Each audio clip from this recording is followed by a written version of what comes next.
Itu Rasulullah yang bagi tahu. Rasulullah yang pesan. Tapi mak kita pesan lain pula, bagilah. Jadi kalau bertembung dua itu, tuan-tuan dan puan-puan pun boleh fikirlah yang mana nak didahulukan. Sebab ramai orang kata, tak ikut mak ni anak derhaka ke? Kan masyarakat kita begitulah, dia nak cari pasal. Dia nak juga harta kan. Mak kata, saya wasiatkan rumah ini kepada Abang Long. Abang Long tak nak dia lah.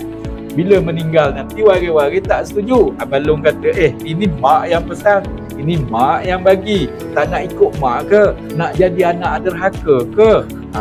Okey. Sebelum lanjut ke situ, rujuk ke belakang, balik kepada hadis Rasulullah sallallahu alaihi wasallam. Jadi bertembung dua tu, kita nak pakai yang mana? Sebab itu saya kata tadi, kalaulah bertembung di antara hadis dengan pesan mak, nak pakai yang mana dulu? Faham-faham lah tu, boleh fikir sendirilah. Takkan nak pakai yang mak dulu kan, contohnya. Namun demikian, walaupun wasiat